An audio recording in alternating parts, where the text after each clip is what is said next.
అందరికీ నమస్కారం. నా పేరు భార్గవ్. ఈరోజు కార్యక్రమంలో మనం చాలా ఇంట్రెస్టింగ్ టాపిక్ ఒకటి డిస్కస్ చేయబోతున్నాం. ఎందుకు అంటే మొత్తం ప్రపంచం అంతా ఒక యుద్ధ వాతావరణం నెలకొంది. ట్రంప్ వేసిన టారిఫ్స్తో ఇప్పటికే చిన్న దేశాలు అతలాకుతలం అవుతూ ఉన్నాయి. వివిధ దేశాల నుంచి అమెరికాకి ఎక్స్పోర్ట్ చేయాలంటే భారీగా పన్నులు చెల్లించాల్సిన పరిస్థితితో ఎక్స్పోర్ట్ రంగం కుదేలైంది. ఇప్పుడు భారతదేశం మీద కూడా ఆ ఎఫెక్ట్ పడింది. ఆక్వా కానీ లేకపోతే ఫార్మాస్యూటికల్స్ కానీ ఇలాంటి రంగాలన్నీ కుదేలైపోయినాయి. చైనా కూడా ఏమాత్రం తగ్గకుండా, భారతదేశం అయితే నెగోషియేషన్ చేసింది, చైనా మాత్రం నువ్వు ఎక్కువ టారిఫ్ వేస్తే నేను కూడా నీకు తగినట్టుగా వేస్తాను అని చెప్పింది. దీంతో ట్రంప్ భారీగా వేశాడు. ఇకపోతే ఇప్పుడు టాపిక్ ఏంటి అని అంటే, బంగ్లాదేశ్ మరి ఏ పరిస్థితుల్లో ఉంది, అసలు భారత్తో దానికి ఉన్న సఖ్యత ఏంటి అంటే, మనందరికీ తెలుసు బంగ్లాదేశ్తో భారతదేశానికి ఒక అవినాభావ సంబంధం ఉంది. ఎందుకు అంటే బంగ్లాదేశ్ మన సపోర్ట్తోనే ఏర్పడింది. మనకి పాకిస్తాన్ మన నుంచి విడిపోయిన తర్వాత తూర్పు పాకిస్తాన్ను ప్రత్యేక దేశం కావాలి బంగ్లాదేశ్ అన్నప్పుడు మన భారతదేశమే సపోర్ట్ చేసి వారికి ప్రత్యేక దేశంగా ఏర్పడింది. కానీ వారు ఈ మధ్యకాలంలో మన భారతదేశం మీద విషం చిమ్ముతూ ఉన్నారు. మహమ్మద్ యూనస్ నోబెల్ బహుమతి గ్రహీత. ఈ ఎకనామిక్స్లో కొంత ఆయనకి పట్టు ఉంది, నోబెల్ బహుమతి కూడా వచ్చింది. డ్వాక్రా పొదుపు సంఘాల మీద ఆయన రీసెర్చ్ చేశాడు. దాని ద్వారా పొదుపుని ఎలా క్రియేట్ చేయాలో ఆయన చెప్పాడు ప్రపంచానికి. అంతా ఒక మంచి వ్యక్తే. కానీ ఎప్పుడైతే ఆయన అధికారంలోకి వచ్చాడు బంగ్లాదేశ్లో, భారతదేశంతో యుద్ధానికి దిగాడు, పాకిస్తాన్కి దగ్గరయ్యాడు. ఒక మతవాదిగా ఏ దేశాలైతే ముస్లిం దేశాలు ఉన్నాయో ఆ దేశాలతో సఖ్యత పెంచుకొని భారతదేశం మీద ఒక పెద్ద ఎత్తున యుద్ధ వాతావరణం క్రియేట్ చేశాడు. సరే, ఇది ఇలా ఉంటే ఆ ముందు పరిపాలకులు ఎవరైతే ఉన్నారో షేక్ హసీనా, ఆవిడ భారత్తో సత్సంబంధాలు కలిగి ఉన్నటువంటి వ్యక్తి. సో ఆమెను దింపేసి ఈ మహమ్మద్ యూనస్ అక్కడ అధికారంలోకి రావడం జరిగింది.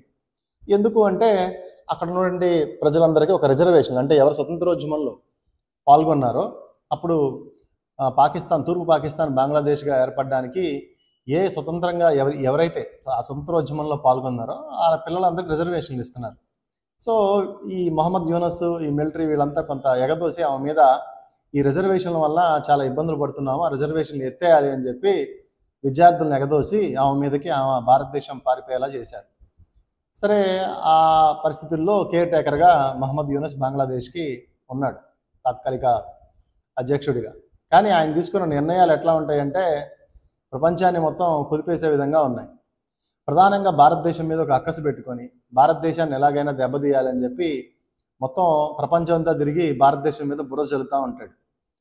సరే, తాజాగా భారతదేశంతో మైత్రి కొనసాగిస్తాము అని పైకి చెబుతూ లోపల మాత్రం ముస్లిం దేశాలని కలవటం, ముస్లిం దేశాలతో భారతదేశం మీద నూరిపోయడం. ముస్లిం దేశాలని వాళ్ళ మత ఇది కాబట్టి కలవడం తప్పేం కాదు, కానీ భారతదేశం మీద అక్కసు వెళ్ళగక్కేలాగా చేయడమే తప్పు. సో దాంట్లో భాగంగా ఇతను ఏం చేశాడంటే మొన్న చైనా వెళ్ళాడు. చైనా వెళ్ళి భారతదేశం నుంచి మేము చాలా ఎక్స్పోర్ట్ చేస్తూ ఉన్నాం, అంటే ట్రాన్స్షిప్మెంట్ అంటారు, మనకి ట్రాన్స్షిప్మెంట్ ఫెసిలిటీ ఉంది అక్కడ. మేము భారతదేశం వేదికగా నార్త్ ఈస్ట్ అంటే మయన్మార్ కానీ భూటాన్ కానీ ఈ దేశాలన్నిటికీ మేము ఎక్స్పోర్ట్స్ చేస్తాం. అంటే బంగ్లాదేశ్లో యాక్చువల్గా ఈ మనకి క్లాత్ బిజినెస్ ఎక్కువ. మనకి గార్మెంట్ కానీ క్లాత్ కానీ బంగ్లాదేశ్లో మనకి ప్రొడ్యూస్ అయినట్టుగా దేశంలో ఎక్కడ ప్రొడ్యూస్ అవ్వదు. సో వాళ్ళు దాని మీద బాగా టెక్స్టైల్ రంగం మీద బాగా పట్టుంది వాళ్ళకి. సరే, వాళ్ళు ఏం చేస్తున్నారు అంటే 2020లో భారతదేశానికి వచ్చి మేము మీ భూభాగం ద్వారా, అంటే రోడ్డు మార్గం కానీ రైలు లేదా షిప్మెంట్, ఎయిర్పోర్ట్లు, ఇవి అన్ని ఫెసిలిటీస్ ద్వారా వాడుకొని మా గూడ్స్ని మేము ఎక్స్పోర్ట్ చేసుకుంటాం వివిధ దేశాలకి. ప్రధానంగా నార్త్ ఈస్ట్లో అంటే మయన్మార్, భూటాను, నేపాల్ వీటికి మేము క్లోత్స్ని ఎక్స్పోర్ట్ చేస్తాము అని చెప్పారు. సరే అని భారతదేశం కూడా ఒప్పుకుంది. అయితే ఏంటి అంటే వీళ్ళు రాను రాను విపరీతంగా ఎక్స్పోర్ట్ చేయడం మొదలుపెట్టారు.